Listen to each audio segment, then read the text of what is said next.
Hi students, మనం last క్లాస్లో రసాయన సమీకరణం అంటే ఏమిటి, రసాయన సమీకరణాన్ని ఎలా రాయాలి మరియు రసాయన చర్యల్లో రకాల గురించి నేర్చుకున్నాం.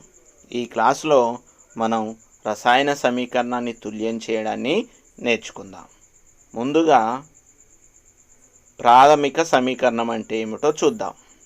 అణు ఫార్ములాలు మాత్రమే ఉండి తుల్యం చేయని రసాయన సమీకరణాన్ని ప్రాథమిక సమీకరణం అంటాం.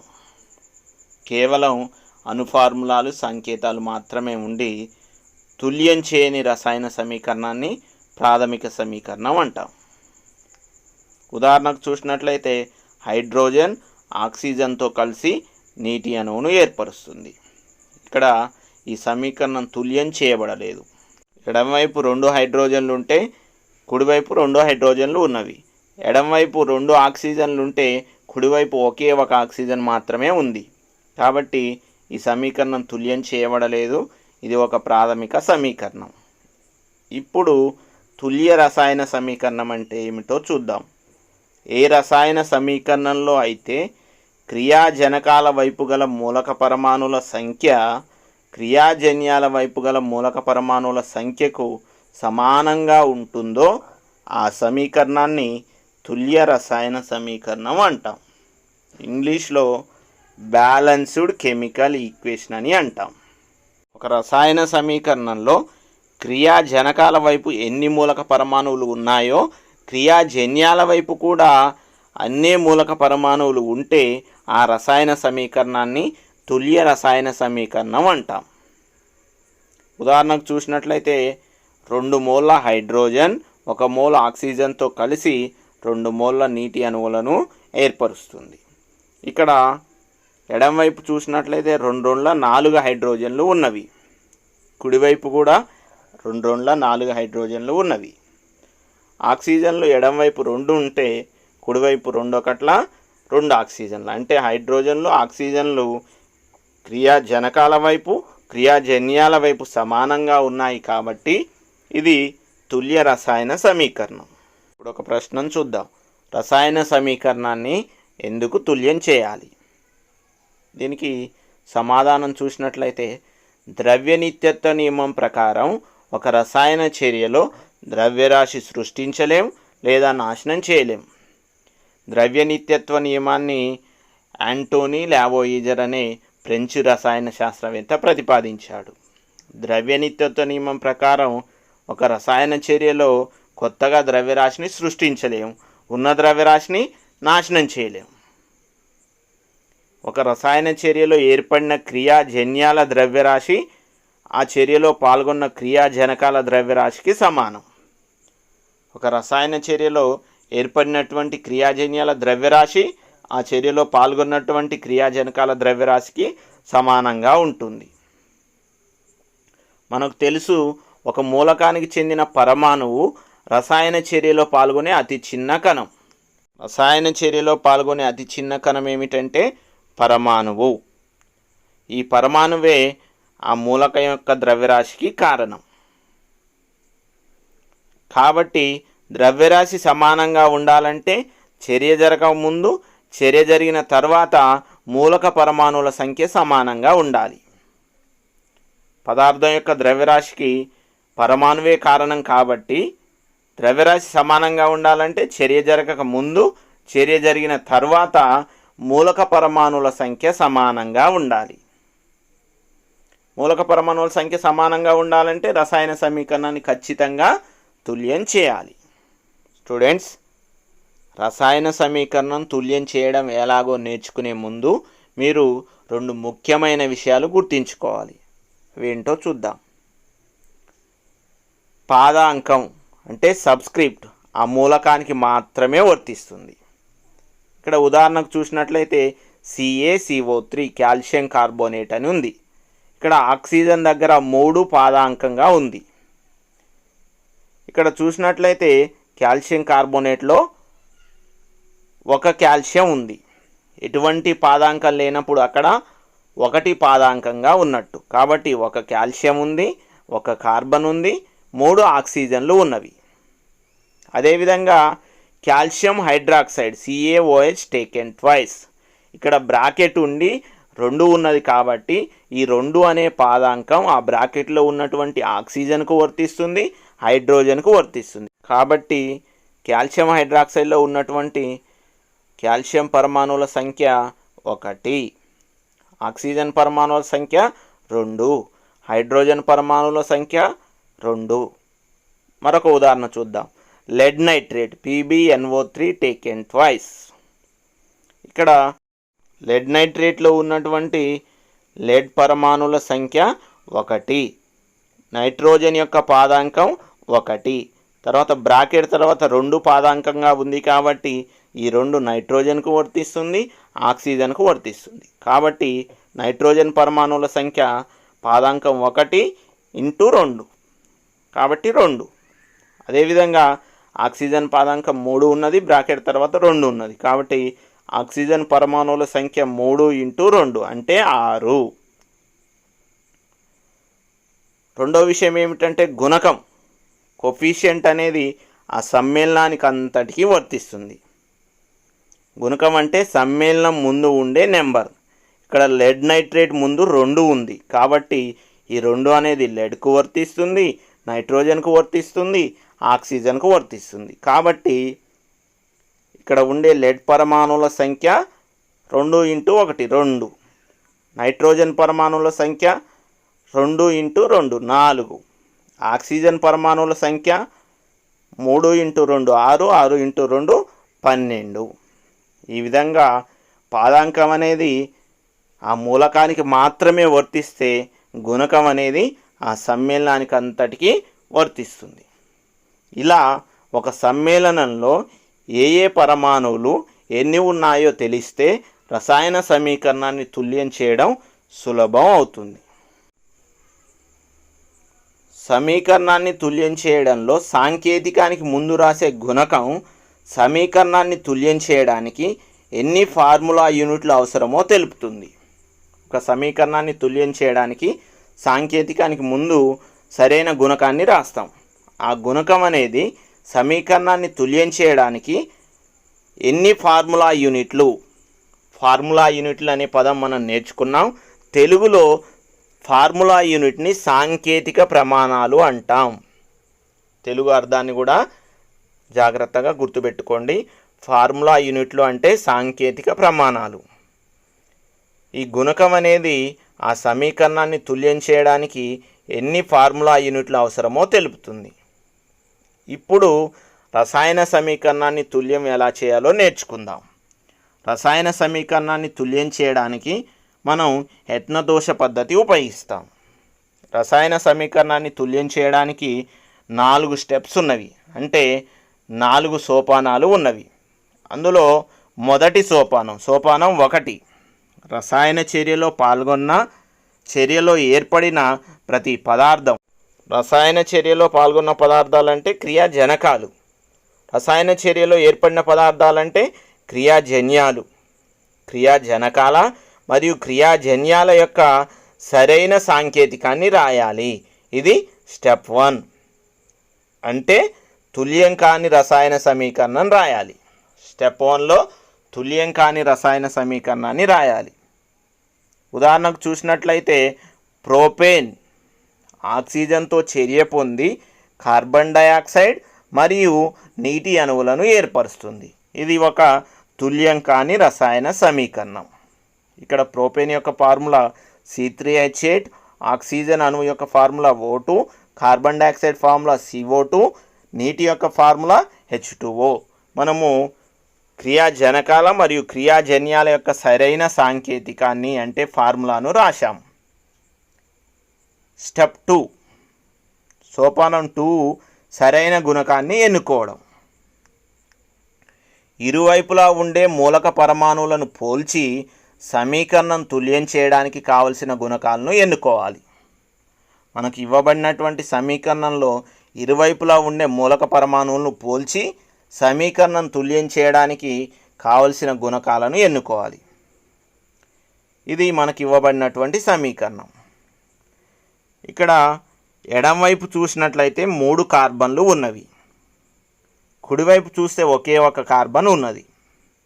అదేవిధంగా ఎడంవైపు 8 హైడ్రోజన్లు ఉంటే కుడివైపు 2 హైడ్రోజన్లు మాత్రమే ఉన్నవి. ఎడంవైపు 2 ఆక్సిజన్లు ఉంటే కుడివైపు 2 + 1 3 ఆక్సిజన్లు ఉన్నవి. ఎడంవైపు 3 కార్బన్లు ఉంటే కుడివైపు ఒకే ఒక కార్బన్ ఉంది కాబట్టి కార్బన్ పరమాణువులను తుల్యం చేయడానికి కుడివైపు ఉన్నటువంటి 1ని 3తో గుణిద్దాం. అదేవిధంగా ఎడంవైపు 8 హైడ్రోజన్లు ఉంటే కుడివైపు 2 హైడ్రోజన్లు మాత్రమే ఉన్నాయి కాబట్టి హైడ్రోజన్ పరమాణువులను తుల్యం చేయడానికి కుడివైపు ఉన్నటువంటి 2ను 4తో గుణిద్దాం. అప్పుడు కార్బన్ పరమాణువులు మరియు హైడ్రోజన్ పరమాణువులు తుల్యమవుతాయి. ఇప్పుడు ఈ గుణకాలను ఉపయోగించి సమీకరణాన్ని రాసినట్లయితే కార్బన్ను 3తో గుణించాం కాబట్టి 3CO2 వచ్చింది. అదేవిధంగా హైడ్రోజన్ను 4తో గుణించాం కాబట్టి 4H2O వచ్చింది. ఈ సమీకరణాన్ని చూసినట్లయితే కార్బన్ పరమాణువులు తుల్యం చేయబడ్డాయి, హైడ్రోజన్ పరమాణువులు తుల్యం చేయబడ్డాయి. ఆక్సిజన్ పరమాణువులను చూసినట్లయితే ఎడంవైపు 2 ఆక్సిజన్లు ఉన్నవి, కుడివైపు 3 2 6 + 4 1 4 6 4 10 ఆక్సిజన్లు ఉన్నవి. కాబట్టి ఎడంవైపు ఉన్నటువంటి ఆక్సిజన్ ముందు 5ను గుణకంగా రాస్తే ఇప్పుడు ఆక్సిజన్ పరమాణువులు కూడా తుల్యం చేయబడతాయి. ఇది స్టెప్ 2 అంటే సోపానం 2. ఇక్కడ మనం గమనించవలసిన విషయం ఏమిటంటే సమీకరణాన్ని తుల్యం చేసే క్రమంలో కేవలం గుణకాన్ని మాత్రమే మార్చాలి, తప్ప ఫార్ములాను మార్చకూడదు. సమీకరణాన్ని తుల్యం చేయడానికి సరైన గుణకాన్ని రాయడానికి గుణకాన్ని మార్చవచ్చు. మనం యత్నదోష పద్ధతిలో తుల్యం చేస్తున్నాం కాబట్టి ఒక గుణకాన్ని రాసి చూసి ఆ గుణకం సరిపోకుంటే గుణకాన్ని మార్చవచ్చు, కానీ ఫార్ములాను మాత్రం మార్చకూడదు. ఫార్ములాను మారిస్తే ఆ సమ్మేళనమే మారిపోతుంది. ఉదాహరణకి H2O అంటే నీరు, H2O2 అంటే హైడ్రోజన్ పెరాక్సైడ్ పొంగుడు మందు. అంటే ఫార్ములా మారిస్తే సమ్మేళనమే మారిపోతుంది. కాబట్టి ఫార్ములాను మార్చకూడదు, గుణకాన్ని మాత్రమే మార్చాలి. ఇప్పుడు సోపానం 3 చూద్దాం. గుణకాలు కనిష్ట పూర్ణాంకాలుగా ఉండాలి. అవసరమైతే అన్ని గుణకాలను ఒకే సంఖ్యచే భాగించి కనిష్ట పూర్ణాంకాలుగా మార్చాలి. కొన్నిసార్లు గుణకాలు కనిష్ట పూర్ణాంకాలుగా ఉండవు, అవన్నీ ఒకే సంఖ్యచే భాగించబడే విధంగా ఉంటాయి. అలా ఉన్నప్పుడు ఆ గుణకాలన్నిటినీ ఒకే సంఖ్యచే భాగించి వాటిని కనిష్ట పూర్ణాంకాలుగా మార్చాలి. ఉదాహరణకి ఇక్కడ చూసినట్లయితే ప్రోపేన్ ముందు 2 ఉన్నది, ఆక్సిజన్ ముందు 10 ఉన్నది, కార్బన్ డైఆక్సైడ్ ముందు 6 ఉన్నది, H2O ముందు 8 ఉన్నది. ఇవన్నీ 2 యొక్క గుణకాలు కాబట్టి 2చే భాగిస్తే మనకి ఈ సమీకరణం వస్తుంది. ఇలా గుణకాలను కనిష్ట పూర్ణాంకాలుగా ఉండే విధంగా అవసరమైతే ఆ గుణకాలన్నింటినీ ఒకే సంఖ్యచే భాగించి వాటిని కనిష్ట పూర్ణాంకాలుగా మార్చాలి. సోపానం 4. బాణపు గుర్తుకు ఇరువైపులా మూలక పరమాణువులన్నీ సమానంగా ఉన్నాయో లేదో సరిచూసుకోవాలి. తుల్యం చేసిన రసాయన సమీకరణంలో బాణపు గుర్తుకు ఇరువైపులా మూలక పరమాణువులన్నీ సమానంగా ఉన్నాయో లేదో సరిచూసుకుంటే సరిపోతుంది. ఇది సోపానం 4. దీనితో రసాయన సమీకరణం తుల్యమైనదని భావించవచ్చు. ఈ విధంగా 4 సోపానాల్లో రసాయన సమీకరణాన్ని తుల్యం చేయవచ్చు. ఇప్పుడు రెండవ ఉదాహరణ చూద్దాం. నైట్రోజన్ హైడ్రోజన్తో చర్య పొంది అమ్మోనియాను ఏర్పరుస్తుంది. స్టెప్ 1లో రసాయన సమీకరణాన్ని రాశాం. స్టెప్ 2లో ఇరువైపులా ఉన్నటువంటి మూలక పరమాణువులను పోలుద్దాం. ఎడంవైపు 2 నైట్రోజన్లు ఉంటే కుడివైపు ఒకే ఒక నైట్రోజన్ ఉంది. ఎడంవైపు 2 హైడ్రోజన్లు ఉంటే కుడివైపు 3 హైడ్రోజన్లు ఉన్నవి. ఈ సమీకరణంలో ఇరువైపులా ఉన్నటువంటి హైడ్రోజన్ పరమాణువుల సంఖ్యను తుల్యం చేయడానికి 2ను 3చే 3ను 2చే గుణిద్దాం. అప్పుడు ఈ సమీకరణం వస్తుంది. ఈ సమీకరణంలో ఎడంవైపు 2 నైట్రోజన్ పరమాణువులు ఉంటే కుడివైపు 2 1 2 నైట్రోజన్ పరమాణువులు ఉన్నవి.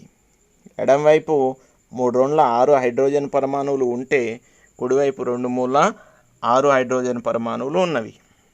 ఇరువైపులా మూలక పరమాణువుల సంఖ్య సమానంగా ఉంది కాబట్టి ఈ సమీకరణం తుల్యం చేయబడింది. ఇప్పుడు మరొక సమీకరణాన్ని చూద్దాం. పొటాషియం క్లోరైడ్ వేడి చేస్తే పొటాషియం క్లోరైడ్ ప్లస్ ఆక్సిజన్ను ఇస్తుంది. ఇది సరైన రసాయన సమీకరణం. రెండవ సోపానంలో ఇరువైపులా ఉన్నటువంటి మూలక పరమాణువులను పోలుద్దాం. ఎడమవైపు ఒక పొటాషియం ఉంటే కుడివైపు ఒక పొటాషియం ఉంది. ఎడమవైపు ఒక క్లోరిన్ ఉంటే కుడివైపు ఒక క్లోరిన్ ఉంది. ఎడమవైపు 3 ఆక్సిజన్లు ఉంటే కుడివైపు 2 ఆక్సిజన్లు మాత్రమే ఉన్నవి. ఇరువైపులా ఉన్నటువంటి ఆక్సిజన్ పరమాణువుల సంఖ్యను తుల్యం చేయడానికి 3ను 2చే 2ను 3చే గుణిద్దాం. అప్పుడు ఈ సమీకరణం వస్తుంది. ఈ సమీకరణంలో ఎడమవైపు 2 పొటాషియంలు ఉంటే కుడివైపు ఒకే ఒక పొటాషియం ఉన్నది. కాబట్టి పొటాషియం ముందు 2 గుణకంగా రాద్దాం. ఇప్పుడు ఎడమవైపు 2 పొటాషియంలు ఉంటే కుడివైపు 2 పొటాషియంలు ఉన్నవి. ఎడమవైపు 2 ఒకట్ల 2 క్లోరిన్లు ఉంటే కుడివైపు కూడా 2 ఒకట్ల 2 క్లోరిన్లు ఉన్నవి. ఎడమవైపు 2 మూల 6 ఆక్సిజన్లు ఉంటే కుడివైపు 3 రెండ్ల 6 ఆక్సిజన్లు ఉన్నవి. ఇరువైపులా ఉన్నటువంటి మూలక పరమాణువుల సంఖ్య సమానంగా ఉంది కాబట్టి ఈ సమీకరణం తుల్యం చేయబడింది. ఇప్పుడు 4వ రసాయన సమీకరణాన్ని చూద్దాం. Mercury nitrate HgNO3 taken twice potassium అయోడైడ్తో చర్య పొంది మెర్క్యూరీ అయోడైడ్ ప్లస్ పొటాషియం నైట్రేట్ను ఏర్పరుస్తుంది. ఇది సరైన రసాయన సమీకరణం కాబట్టి సోపానం 1 పూర్తయింది. సోపానం 2లో ఇరువైపులా ఉన్నటువంటి మూలక పరమాణువులను పోలుద్దాం. ఎడమవైపు ఒక మెర్క్యూరీ ఉంటే కుడివైపు కూడా ఒకే ఒక మెర్క్యూరీ ఉంది. ఎడమవైపు 2 నైట్రోజన్లు ఉంటే కుడివైపు ఒకే ఒక నైట్రోజన్ ఉంది. ఎడమవైపు 3 రెండ్ల 6 ఆక్సిజన్లు ఉంటే కుడివైపు 3 మాత్రమే ఆక్సిజన్లు ఉన్నవి. ఎడమవైపు ఒక పొటాషియం ఉంటే కుడివైపు కూడా ఒకే ఒక పొటాషియం ఉంది. అదేవిధంగా ఎడమవైపు ఒకే ఒక అయోడిన్ ఉంటే కుడివైపు 2 అయోడిన్ పరమాణువులు ఉన్నవి. ఇప్పుడు ఇరువైపులా ఉన్నటువంటి నైట్రోజన్ పరమాణువులను తుల్యం చేయడానికి కుడివైపు ఉన్నటువంటి 1ని 2చే గుణిద్దాం. 2చే గుణిస్తే నైట్రోజన్ పరమాణువుల సంఖ్య తుల్యం అవుతుంది. అదేవిధంగా ఆక్సిజన్ పరమాణువుల సంఖ్య కూడా తుల్యం అవుతుంది. ఇరువైపులా ఉన్నటువంటి అయోడిన్ పరమాణువుల సంఖ్యను తుల్యం చేయడానికి ఎడమవైపు ఉన్నటువంటి 1ని 2చే గుణిద్దాం. అప్పుడు ఈ సమీకరణం వస్తుంది. ఈ సమీకరణంలో ఎడమవైపు ఒక మెర్క్యూరీ ఉంటే కుడివైపు కూడా ఒకే ఒక మెర్క్యూరీ ఉంది. ఎడమవైపు 1 ఇంటూ 2 నైట్రోజన్లు ఉంటే కుడివైపు 2 ఇంటూ 1 2 నైట్రోజన్లు ఉన్నవి. ఎడమవైపు 2 పొటాషియంలు ఉంటే కుడివైపు కూడా 2 పొటాషియంలు ఉన్నవి. ఎడమవైపు 2 అయోడిన్లు ఉంటే కుడివైపు కూడా 2 అయోడిన్లు ఉన్నవి. మెర్క్యూరీని తెలుగులో పాదరసం అని అంటాం. ఈ విధంగా ఇచ్చిన రసాయన సమీకరణాన్ని సులభ పద్ధతిలో తుల్యం చేయవచ్చు. ఇప్పుడు గతంలో పబ్లిక్ ఎగ్జామినేషన్లో ఈ టాపిక్పై వచ్చినటువంటి ప్రశ్నలను చూద్దాం. మొదటి ప్రశ్న, ఒక సరితూచబడిన సమీకరణంలోని గుణకాలన్నీ ఇలా ఉండాలి. ఇవ్వబడిన ఆప్షన్ చూసినట్లయితే ఆప్షన్ 1 బేసి పూర్ణాంకాలు, ఆప్షన్ 2 సరి పూర్ణాంకాలు, ఆప్షన్ 3 చిన్న ప్రధాన సంఖ్యలు, ఆప్షన్ 4 కనిష్ట పూర్ణాంకాలు.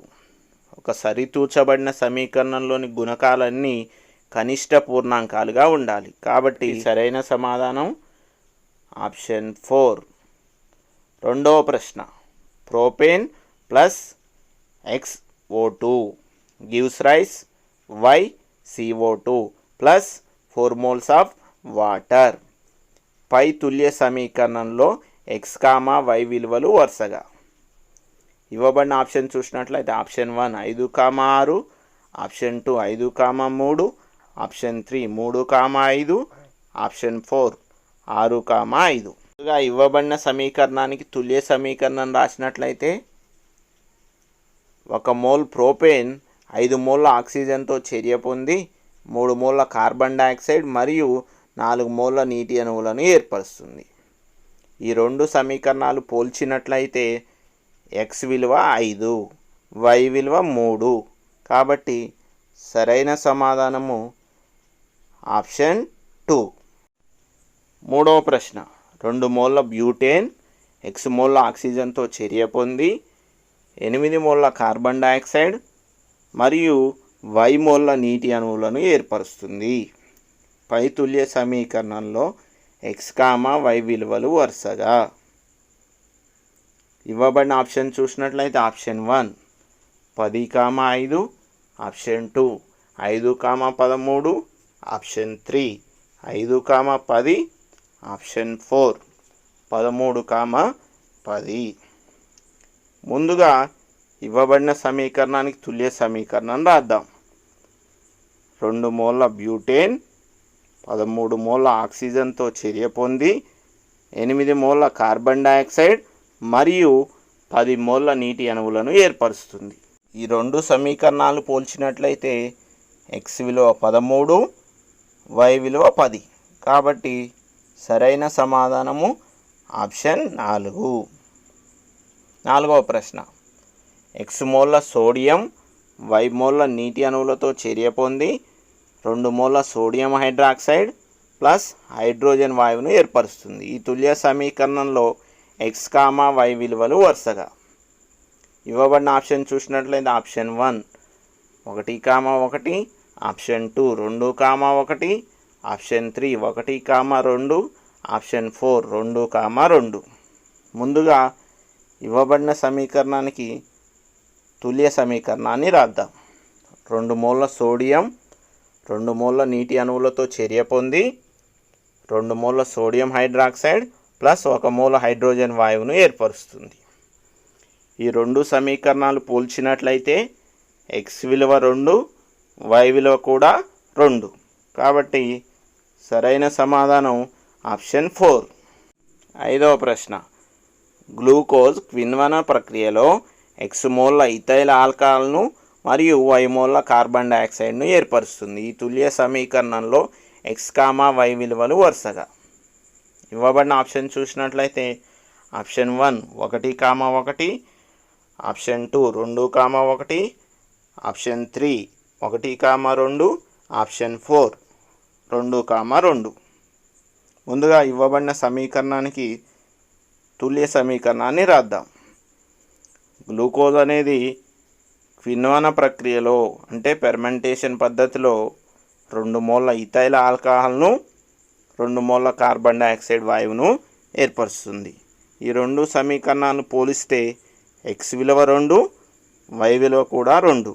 కాబట్టి సరైన సమాధానం ఆప్షన్ 4. ఆరవ ప్రశ్న x మోల్ల అల్యూమినియం ఫెర్రిక్ ఆక్సైడ్తో చర్య పొంది 1 mole aluminium oxide plus y మోల్ల ఐరన్ను ఏర్పరుస్తుంది. పై సమీకరణం తుల్యం చేయడానికి ఉండాల్సిన x, y విలువలు వరుసగా ఇవ్వబడిన ఆప్షన్ చూసినట్లయితే ఆప్షన్ 1 1,2, ఆప్షన్ 2 2,2, ఆప్షన్ 3 2,1, ఆప్షన్ 4 2,3. ముందుగా ఇవ్వబడిన సమీకరణానికి తుల్య సమీకరణం రాస్తే 2 మోల్ల అల్యూమినియం 1 మోల్ ఫెర్రిక్ ఆక్సైడ్తో చర్య పొంది 1 మోల్ అల్యూమినియం ఆక్సైడ్ మరియు 2 మోల్ల ఐరన్ను ఏర్పరుస్తుంది. ఈ రెండు సమీకరణాలు పోల్చి చూసినట్లయితే x విలువ 2, y విలువ 2. కాబట్టి సరైన సమాధానం ఆప్షన్ 2. ఏడవ ప్రశ్న x మోల్ల క్యూప్రిక్ నైట్రేట్ వేడి చేస్తే 2 మోల్ల క్యూప్రిక్ ఆక్సైడ్ ప్లస్ y మోల్ల నైట్రోజన్ డయాక్సైడ్ ప్లస్ 1 మోల్ ఆక్సిజన్ను ఏర్పరుస్తుంది.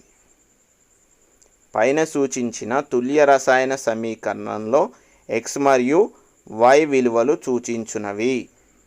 ఇవ్వబడిన ఆప్షన్ చూసినట్లయితే ఆప్షన్ 1 ఎక్స్ విలువ 4 వై విలువ 2, ఆప్షన్ 2 ఎక్స్ విలువ 4 వై విలువ 4, ఆప్షన్ 3 ఎక్స్ విలువ 2 వై విలువ 2, ఆప్షన్ 4 ఎక్స్ విలువ 2 వై విలువ 4.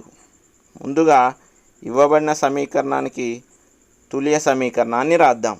2 మోల్ల క్యూప్రిక్ నైట్రేట్ అనేది వేడి చేసినప్పుడు 2 మోల్ల క్యూప్రిక్ ఆక్సైడ్, 4 మోల్ల నైట్రోజన్ డయాక్సైడ్ ప్లస్ 1 మోల్ ఆక్సిజన్ను ఏర్పరుస్తుంది. ఈ 2 సమీకరణాలు పోల్చి చూస్తే ఎక్స్ విలువ 2 వై విలువ 4. కాబట్టి సరైన సమాధానం ఆప్షన్ 4. 8వ ప్రశ్న. ఎక్స్ మోల్ల లెడ్ నైట్రేట్ను వేడి చేస్తే వై మోల్ల లెడ్ ఆక్సైడ్ ప్లస్ జెడ్ మోల్ల నైట్రోజన్ డయాక్సైడ్ ప్లస్ 1 మోల్ ఆక్సిజన్ను ఏర్పరుస్తుంది. ఈ తుల్య సమీకరణంలో X comma Y comma Z విలువలు వరుసగా ఇవ్వబడిన ఆప్షన్ చూసినట్లయితే ఆప్షన్ 1 1, 1, 2, ఆప్షన్ 2 2, 2, 4, ఆప్షన్ 3 3, 3, 6, ఆప్షన్ 4 1, 3, 6. ముందుగా ఇవ్వబడిన సమీకరణానికి తుల్య సమీకరణాన్ని రాద్దాం. 2 మోల్ల లెడ్ నైట్రేట్ని వేడి చేస్తే 2 మోల్ల లెడ్ ఆక్సైడ్ ప్లస్ 4 మోల్ల నైట్రోజన్ డయాక్సైడ్ ప్లస్ 1 మోల్ ఆక్సిజన్ను ఏర్పరుస్తుంది. ఈ 2 సమీకరణాలు పోల్చి చూసినట్లయితే ఎక్స్ విలువ 2 వై విలువ 2 జెడ్ విలువ 4. కాబట్టి సరైన సమాధానం ఆప్షన్ 2. 9వ ప్రశ్న. ప్రోపేన్ ఎక్స్ మోల్ల ఆక్సిజన్తో చర్య పొంది వై మోల్ల కార్బన్ డయాక్సైడ్ ప్లస్ జెడ్ మోల్ల నీటి అణువులను ఏర్పరుస్తుంది. పై రసాయన సమీకరణం తుల్యమగుటకు XYZ విలువలు వరుసగా ఇవ్వబడిన ఆప్షన్ చూసినట్లయితే ఆప్షన్ 1 4, 3, 2, ఆప్షన్ 2 5, 3, 8, ఆప్షన్ 3 5, 3, 4, ఆప్షన్ 4 5, 3, 1. ముందుగా ఇవ్వబడిన రసాయన సమీకరణానికి తుల్య సమీకరణాన్ని రాద్దాం. ఇదివరకే మనం నేర్చుకున్నాం 1 మోల్ ప్రోపేన్ 5 మోల్ల ఆక్సిజన్తో చర్య పొంది 3 మోల్ల కార్బన్ డయాక్సైడ్ ప్లస్ 4 మోల్ల నీటి అణువులను ఏర్పరుస్తుంది.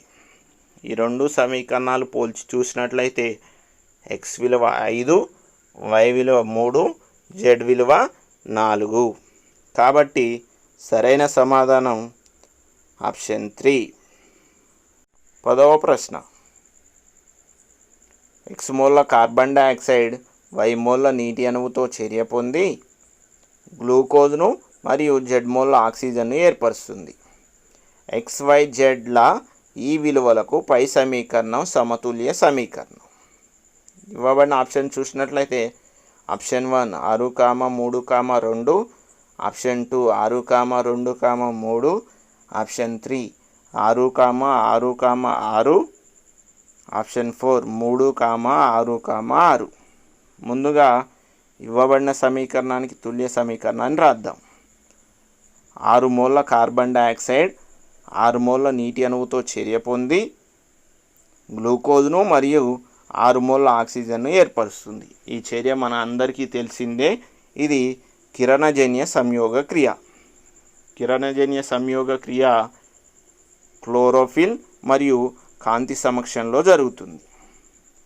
ఇక్కడ ఈ 2 సమీకరణాలు పోల్చి చూసినట్లయితే ఎక్స్ విలువ 6 వై విలువ 6 జెడ్ విలువ 6. కాబట్టి సరైన సమాధానం ఆప్షన్ 3. 11వ ప్రశ్న. తులనం చేయబడ్డ క్రింది రసాయన సమీకరణంలో ఎక్స్, వైల విలువలు సోడియం కార్బోనేట్ ఎక్స్ మోల్ల హైడ్రోక్లోరిక్ ఆమ్లంతో చర్య పొంది వై మోల్ల సోడియం క్లోరైడ్ ప్లస్ 1 మోల్ నీరు మరియు 1 మోల్ కార్బన్ డయాక్సైడ్ను ఏర్పరుస్తుంది. ఇవ్వబడిన ఆప్షన్ చూసినట్లయితే ఆప్షన్ 1 3, 3, ఆప్షన్ 2 2, 2, ఆప్షన్ 3 2, 3, ఆప్షన్ 4 3, 2. ముందుగా ఇవ్వబడిన సమీకరణానికి తుల్య సమీకరణాన్ని రాద్దాం. 1 మోల్ సోడియం కార్బోనేట్ 2 మోల్ల హైడ్రోక్లోరిక్ ఆమ్లంతో చర్య పొంది 2 మోల్ల సోడియం క్లోరైడ్ 1 మోల్ నీరు మరియు 1 మోల్ కార్బన్ డయాక్సైడ్ను ఏర్పరుస్తుంది. ఈ రెండు సమీకరణాలలో XY విలువలను పోల్చినట్లయితే X విలువ 2, Y విలువ 2. కాబట్టి సరైన సమాధానం ఆప్షన్ 2. 12వ ప్రశ్న. ఈ క్రింది సమీకరణానికి తుల్య రసాయన సమీకరణం. పొటాషియం హైడ్రాక్సైడ్ సల్ఫ్యూరిక్ ఆమ్లంతో చర్య పొంది పొటాషియం సల్ఫేట్ మరియు నీరును ఏర్పరుస్తుంది. ఇవి ఇవ్వబడిన ఆప్షన్స్. ఈ 4 సమీకరణాలు చూసినట్లయితే మూడవ సమీకరణం అంటే 2 మోల్ల పొటాషియం హైడ్రాక్సైడ్ 1 మోల్ సల్ఫ్యూరిక్ ఆమ్లంతో చర్య పొంది 1 మోల్ పొటాషియం సల్ఫేట్ మరియు 2 మోల్ల నీటిని ఏర్పరచుట ఈ సమీకరణం తుల్య రసాయన సమీకరణం. కాబట్టి సరైన సమాధానం ఆప్షన్ 3. 13వ ప్రశ్న.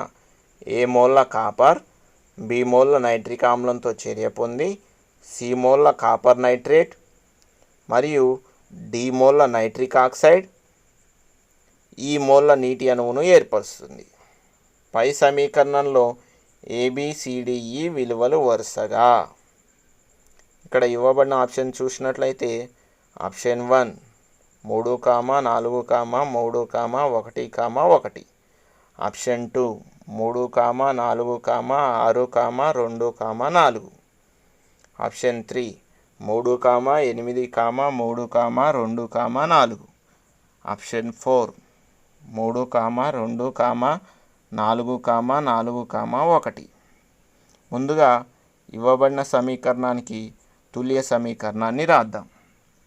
3 మోల్ల కాపర్ 8 మోల్ల నైట్రిక్ ఆమ్లంతో చర్య పొంది 3 మోల్ల కాపర్ నైట్రేట్ 2 మోల్ల నైట్రిక్ ఆక్సైడ్ మరియు 4 మోల్ల నీటి అణువులను ఏర్పరుస్తుంది. ఈ రెండు సమీకరణాలు పోల్చినట్లయితే ఏ విలువ 3, బి విలువ 8, సి విలువ 3, డి విలువ 2, ఈ విలువ 4. కాబట్టి సరైన సమాధానం ఆప్షన్ 3. 14వ ప్రశ్న. అనీష్ మరియు హితేష్ ఇద్దరు విద్యార్థులు ఒక రసాయన సమీకరణాన్ని క్రింది విధంగా తుల్యం చేశారు. వాటిని పరిశీలించి ఎవరి సమాధానం సరైనదో ఎన్నుకోండి. అనీష్ ఏమో ఈ విధంగా తుల్యం చేస్తే హితేష్ ఏమో ఈ విధంగా తుల్యం చేశాడు. ఇవ్వబడిన ఆప్షన్లో ఆప్షన్ 1 కేవలం అనీష్ సమీకరణం మాత్రమే సరైనది. ఆప్షన్ 2 కేవలం హితేష్ సమీకరణం మాత్రమే సరైనది. ఆప్షన్ 3 అనీష్ మరియు హితేష్ ఇద్దరి సమీకరణాలు సరైనవి. ఆప్షన్ 4 అనీష్ మరియు హితేష్ ఇద్దరి సమీకరణాలు సరైనవి కావు. ఇద్దరి సమీకరణాలు పరిశీలించినట్లయితే అనీష్ సమీకరణం సరైనది, హితేష్ సమీకరణం సరైనది కాదు. కాబట్టి సరైన సమాధానం ఆప్షన్ 1 కేవలం అనీష్ సమీకరణం మాత్రమే సరైనది. 15వ ప్రశ్న. కింది వాటిలో ఏ సమీకరణం ద్రవ్య నిత్యత్వ నియమాన్ని పాటించదు?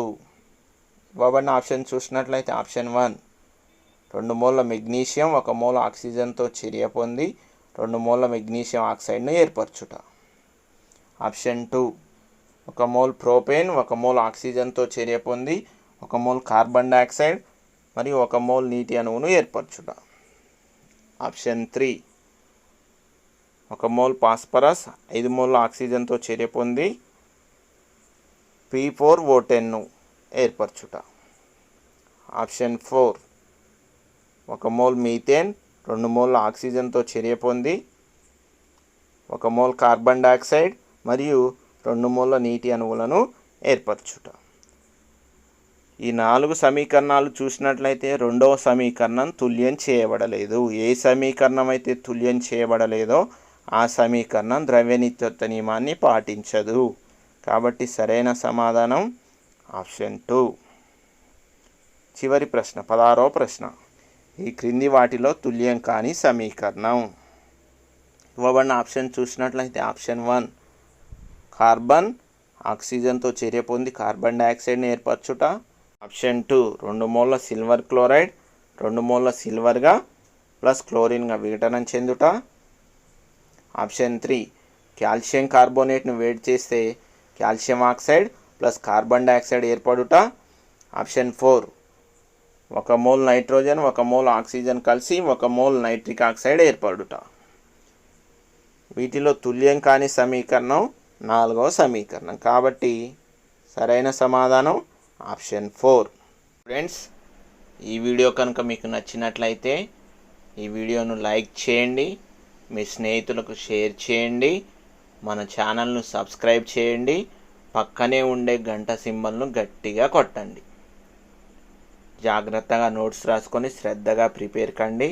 మరలా మనం నెక్స్ట్ క్లాస్లో కలుద్దాం.